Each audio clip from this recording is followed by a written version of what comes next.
it recording? Yep. Okay. Still learning the camera. Okay. So while we are discussing this, I'm going to look up the names because this is so wrong on so many levels that we aren't getting the names at all. Let's continue. I feel like some of them are really easy to remember. Yeah. I don't know why I have trouble with some of them, but... I don't even... Yeah. I don't know. It's just this struggle inside of us that is hard to understand. Whoops. Okay, so... We keep having trouble... Is it Nauka? It's Nauka. Yeah, That's so what it's I Nauka. thought. Okay. Nauka's the evil one. The evil one. Shoko is the deaf girl. Yuzuru, we'll get to Yuzuru in a minute. She's awesome. I could remember Yuzuru's name I could. just fine. Which is funny, because I feel like her name would be, like, maybe harder to remember, if anything. Well, she was such a memorable character. Not that the others weren't, but I just instantly felt in love with her. Her character was so funny. She was so funny. Let's go ahead and get to Yuzuru. We're almost there. Okay. Tomohiro Nagatsuka. I think they always called him, like, Nagatsuka. Nagatsuka is the friend. He became his homeboy. He just got him out of his shell to hang out and have a fun time. He was supportive through everything. He was just wonderful. He was that type of friend that you need in your life. Yeah. You know? And, Shoya kept going back to Shoko's school to try and talk to her. And there was this person that kept keeping him from going. And at first, I totally got it. If it was just a friend of hers who knew what had happened, I totally would have understood being overprotective. Mm-hmm. Like, you're only hearing one side of the story, and you're like, I don't want you talking to her, you know? Yeah. And then Nagatsuka butted in in a huge way. They just started tackling each other, and that gave Shoka a chance to talk to Shoya. Yeah. And it turns out her name is Yuzuru, and for a while they thought that she was a boy. And that she was Shoko's boyfriend. And she went with it, and then eventually she finally revealed, when she got to know Shoya, that she's actually her little sister. Yeah. And she's just hilarious. Best part of the film. She's a photographer. She loves taking pictures of things. Mostly, she took pictures of dead things. Mm-hmm. Where it was just a hobby of hers. She'd find a frog that died on the street. She'd find a bird, and she'd take pictures. And that does come back to haunt her later. Yeah. But we'll get to that in a minute.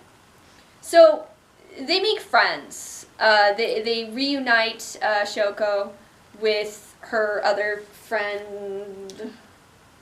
Shoopadoo, shoopadoo-padoo, doo-padoo-padoo. Sahara. I just can't remember her first name. Yeah, we'll just call her Sahara then.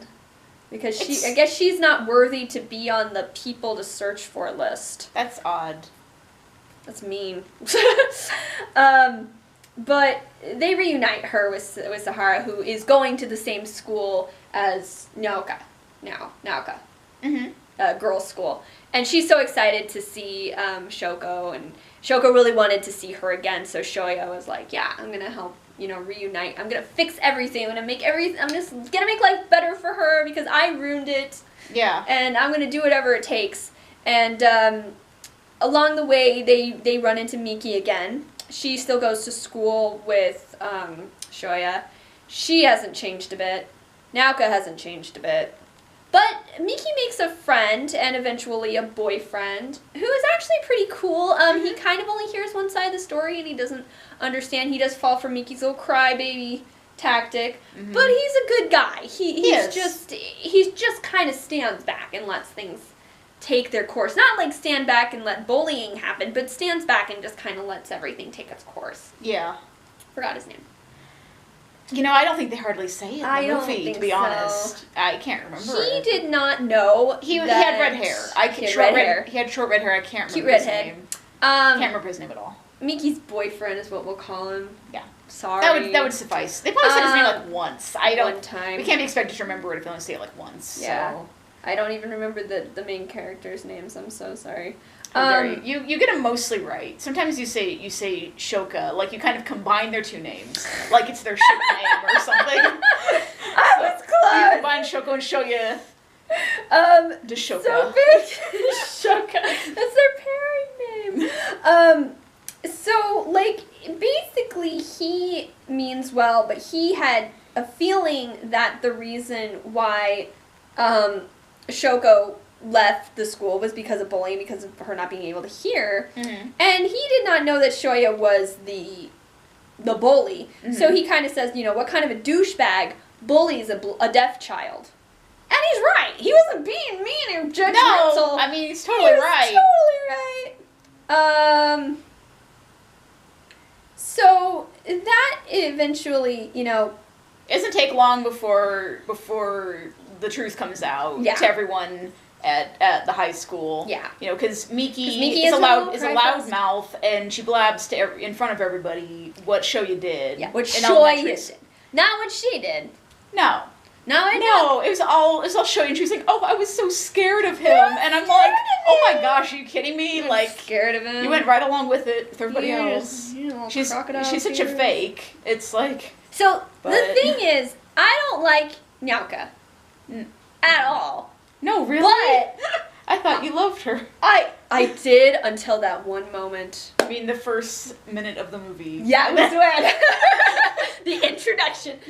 But give her some credit. She's honest. She's blunt. She's right out there. I don't like you. I hate you. You ruined our lives. Slap, slap. I'm just like your mother type thing. Mm-hmm. And at least she's actually out there about it. Like, she's not afraid to admit it. At least she's willing to admit that she was the bully. And it's I bullied her, what of it? Miki just won't admit to it. And she did actually say to Miki, like, don't act so innocent. We all did it. Pushes the blame onto everybody else. Except like anybody but her, basically. Yeah. And keeps that plank in her own eye. Yeah. And it's very annoying. But you can't tell necessarily when she's being genuine. I feel like at the end of the movie she is. Yeah, she does finally. Before an incident happens. Shall we get into the incident? Which incident? The fireworks. Yeah. Should we get into it, or should we? Have we pretty much gotten to that point? I don't know. Is there anything else to talk about? I was gonna say something did occur to me that has to do with Shoko's mom. I do have a theory about why she's possessed. About why she pulled the earrings out. Because it was the same year. It's like, because she was like, hey, this is like the pain my daughter felt, I know that's exactly why. That just occurred to me. I guess I'm dense. That just occurred to me. You're the one who figured it out. You're not dense at all. I was sitting there like, you're sitting there like, yep, I knew it the whole time. And it's like, so. Oh, I didn't know at all until you explained to me, because I was like, why is she bleeding? And you're like, no, I mean, like the whole, eye for an eye thing. Oh. Like, and I'm like, that just occurred to me. I'm a vengeful person. I plot people. Yeah, I plot people's demise. So I knew exactly. Okay. It was the same ear, and it kind of, the symbolism of the blood. Yeah. Yeah. At first I thought he was just seeing things, like he was just like imagining. Hey, Mom, talking about major spoilers and like oncoming. Yeah. Hide your baby ears. Yeah. I thought he was imagining Shoya, and then suddenly his mother walked up, and so the blood was actually Shoko's. I did it again.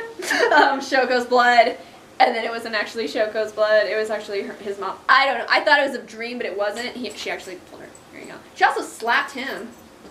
Because he found Yuzuru. Did I get that right? What? Yuzuru? Yeah. Yeah. He found Yuzuru in a playground. She ran away from home and was sleeping in a playground. And I'm sorry, why is Mom not looking for her? Yeah, that's another thing in the manga. Like, it's really clear that there's a lot of favoritism going on.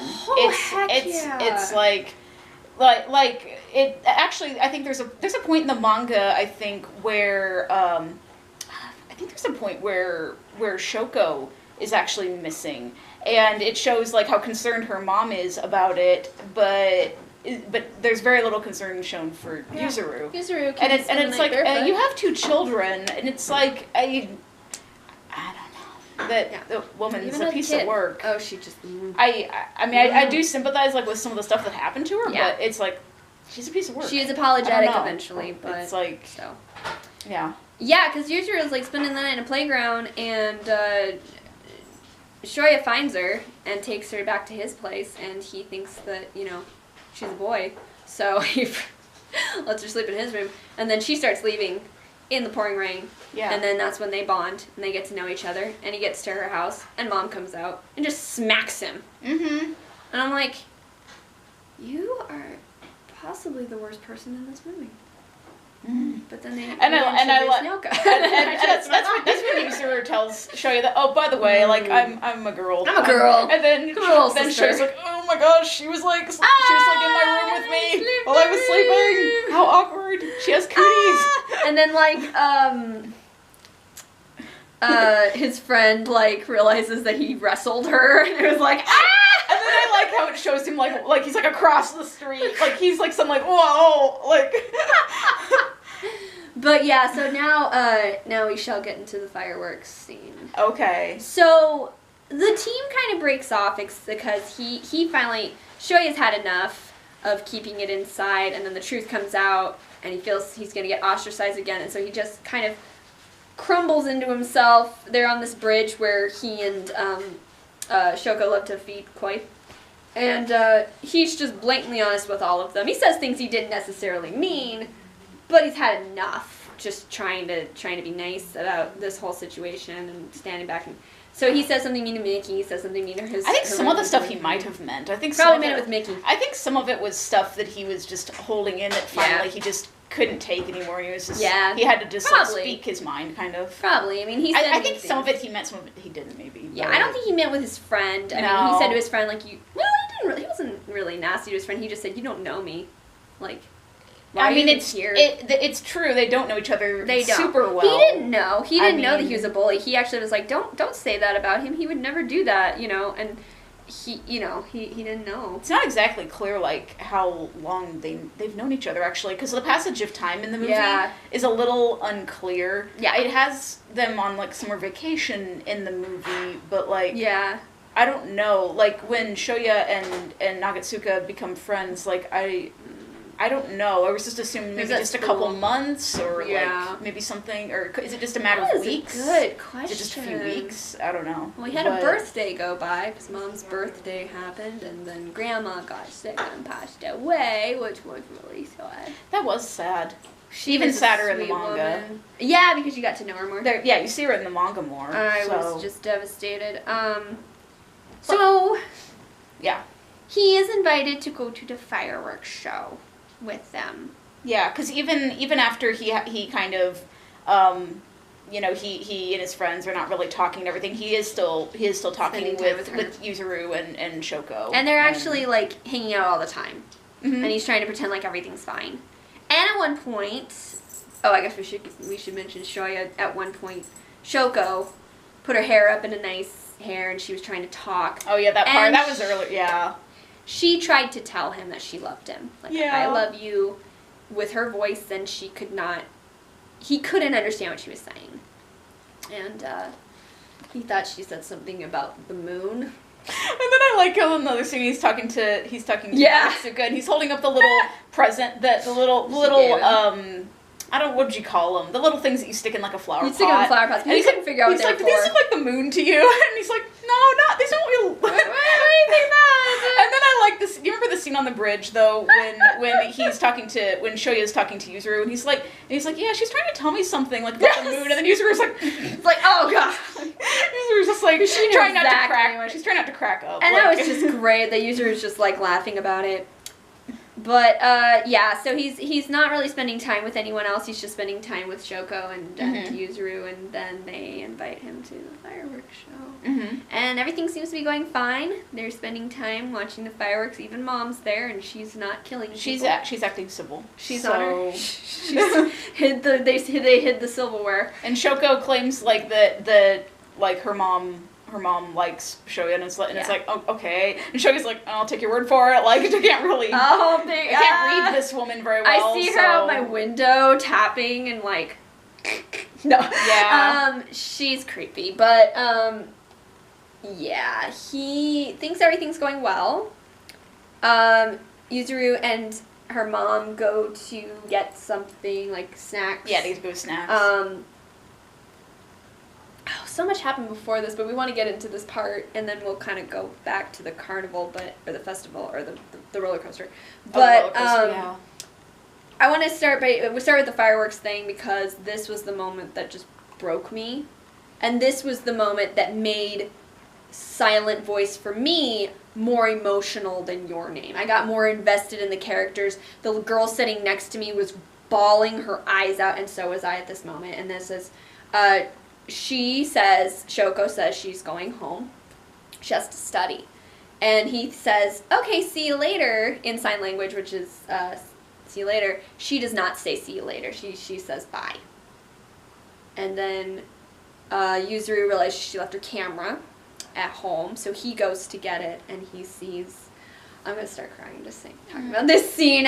He sees Shoko out on her porch at first, watching the fireworks, and he thinks, oh, she's watching from there. Then she climbs up onto the ledge, and he runs to stop her when he realizes what is happening. He falls. She falls. But he gets outside in time.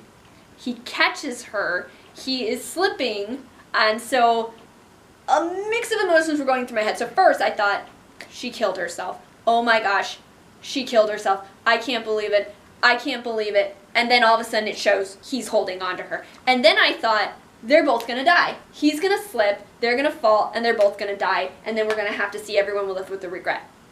And then I thought, because he got her up, he falls. And I thought he died. Mm-hmm. So I thought so many things. Yeah.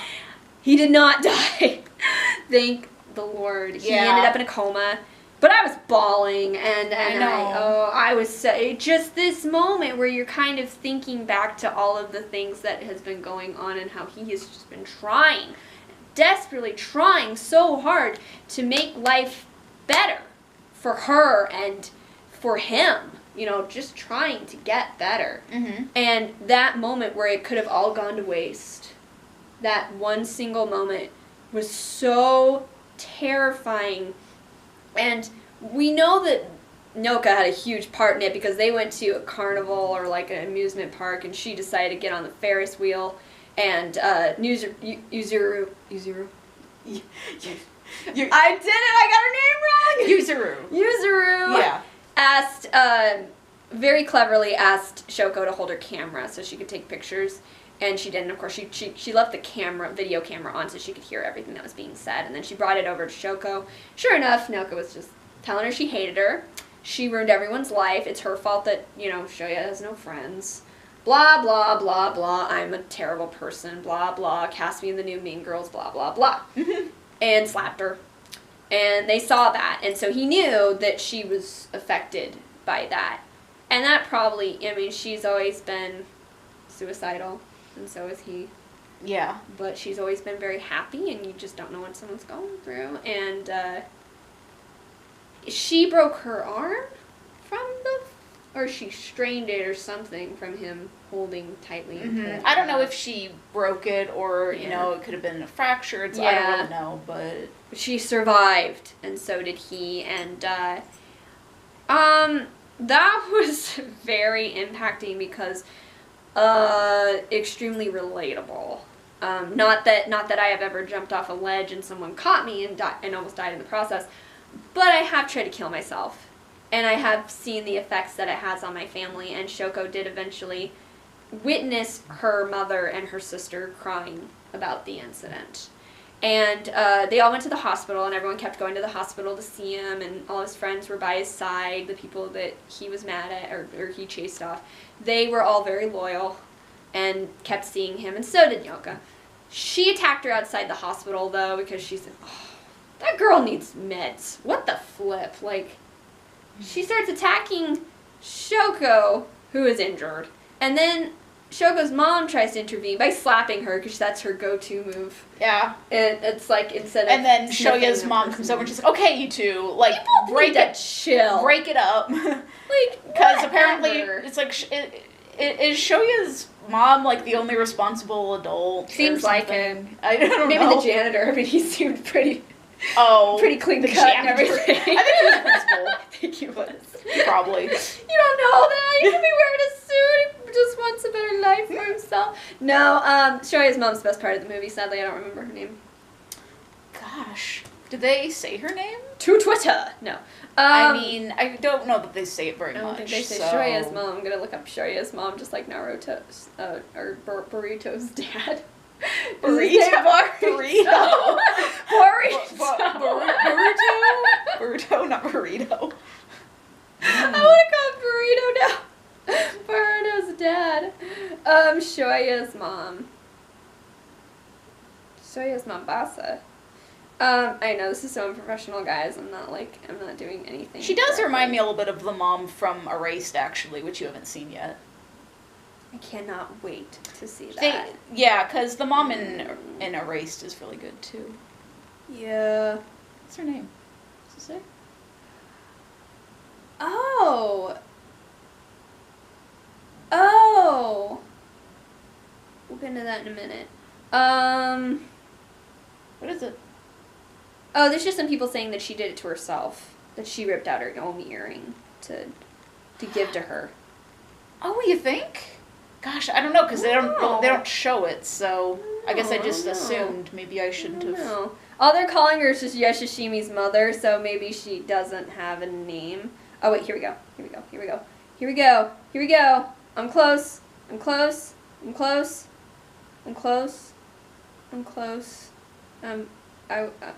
What? Relationships, here we go. His best friends, Sahara, Naoko. It's not a big deal. It's really not. You keep talking while I keep going. Oh, I'm not sure what to say. Maria. Ishida's sister. No, she's just Ishida's mother. She should have had a name. She was the best part. And at the hospital, the mom, well, okay, so Shoko's mom gets down on her knees to apologize to Shoya's mom for what happened all those years ago, which is why I think that she did it, because she looked at her ear. So I feel like she did it. But she got down and started crying, and I actually looked at Debbie and I was like, yes, stay down, bitch. Like, you better apologize. But she was explaining, and so was Yuzuru, that, Shoya is in the hospital in the coma because he was trying to save Shoko. And eventually he wakes up, but he's alone in the hospital. Mm-hmm. And he does the age-old thing in the hospital, ripping out his IV. Everyone does that in a movie. That is extremely painful. Why would people do that? But he had a feeling that Shoko needed him. And Shoko did need him. She jumped up from a dream, and she ran to the bridge and started crying, and he found her. And they had a really sweet moment, and it was really awesome. And the both of them just decided, like, we're done depressing ourselves. We're done hating ourselves. We're done trying to kill ourselves. It's like, it's me and you. We can do this. We just stick together. And it was really sweet. Yeah. It could have been a love confession, but I kind of feel like it was sweeter that they just want to be friends. Yeah, and I'm pretty sure at the end of the manga it's a little... I've heard that it's more blatant in the manga, but I haven't gotten to that point yet. This is a love story. This is a story about love, but it doesn't... It's more of the blossoming of it. It's not quite as blatant as in Your Name. Yeah. But Your Name is like an actual romance. And we'll get into that. And it is cute. It's cute. They have great chemistry. A lot more focus, I think, is maybe put on the romance aspect story. Yeah, the story is more focused on Your Name, and the characters are... It is very character-driven. Silent voice, which is why I was just immensely invested. Yeah. Even though I don't remember anyone's names.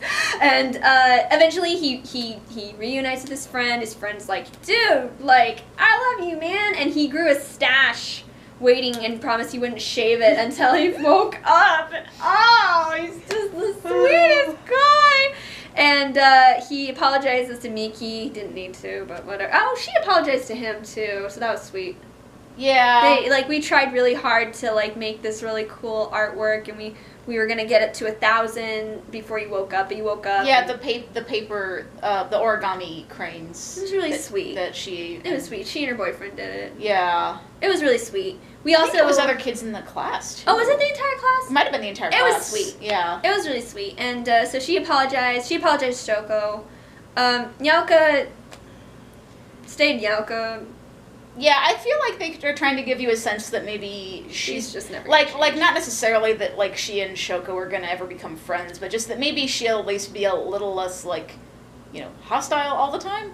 Because I'm not gonna say the B word because I've used it too many times. She did learn a little sign language, even though she used it incorrectly. Did. I like that she signed moron incorrectly, and then she runs off because she is embarrassed. Shoko's like, oh no, that's not how you do it. I'll teach you how you say it. But Shoko is really like happy that even though Naoka just learned it so that she could insult her, I think Shoko's she was excited she learned it. Shoko's happy that Naoka's finally making an effort to understand her. Yeah, there's a complexity with Naoka. She cares about Shoya a little bit too much. Like, I think maybe she had a crush on him. Yeah. Interesting, it was just kind of a throwaway line, but it was important. Naoka did admit to Shoya that the reason why he is practically alive is because his old friends who ostracized him actually pulled him out of the river, lake, whatever it was that he I don't think it was a lake. It might have, was it deep water. But I don't think it was moving quickly enough to be a river, was it? I don't think he would have made it if it was a river. Pond? No. It was a body of water. Body of water. They pulled him out. We never saw them again. We never saw Blondie again. He was at the carnival and said something rude to him because that's his nature, but we never saw any type of amends. Maybe in the manga. Yeah, I'll see. Yeah. So that it pretty much ends with him realizing that he has friends, and he has her, and he's gonna make it, and she's gonna be okay, and they're gonna be okay, and it ends very happily. Just a very good story about redemption and forgiveness. Forgiveness in a major way. I mean, she forgave everyone, and his mom forgave everyone, and everyone had a chance to redeem themselves, and he took the chance wholeheartedly. Naoka kind of the opposite, didn't want to take it. Miki took a long time, but she finally did it, and then his other friends were just like, hey, it's no big deal. You did it when you were a kid. We'll get through this. So so that was Silent Voice. That was amazing. We kind of stayed through the whole credits because I was just speechless. We were just like discussing it and everything, and just it was just lingering in my brain. And it was my second time seeing it, but it was Janice's first time. Yeah. And so she was just like gushing about it, like, oh my gosh, I love that so much. It's like it was amazing. I was so emotionally invested, and it was just so good. Honestly, if any of your theaters are playing it, go watch it. Yeah. It's amazing. Dubbed, subtitled, doesn't matter. And the cool thing about the dub is Debbie was telling me the girl who plays Shoko actually is deaf. And so that is just amazing. I would definitely want to give the support to a movie that would cast someone who is deaf and truly understands. It's really cool that they did that. It's amazing. And the dub was also just very well done, just in general. But I haven't seen the subtitled version. I've seen the dub twice now, but oh, sorry guys. That's okay. Just gonna get this leg up. Ow, no. Okay, stay down. I'm sorry. Sorry guys, my arthritis is acting up. Okay, ow. Alright, you know what? Maybe it's bothering you to sit on this crushed seat, do you think? I don't know. Because it is broken. Not by you, but I did it. Yeah. No, the janitor did it. No, you can't blame everything on the janitor. We're gonna blame the janitor. No, it was me flinging myself onto the couch. No, it really was. That's why it's broken. My big hiney. The mental image of you flinging yourself. Like, you jumped in the air. Not quite in that fashion, but just that's the image sitting down a little too vigorously, one too many times, and then it kind of broke. So that's why.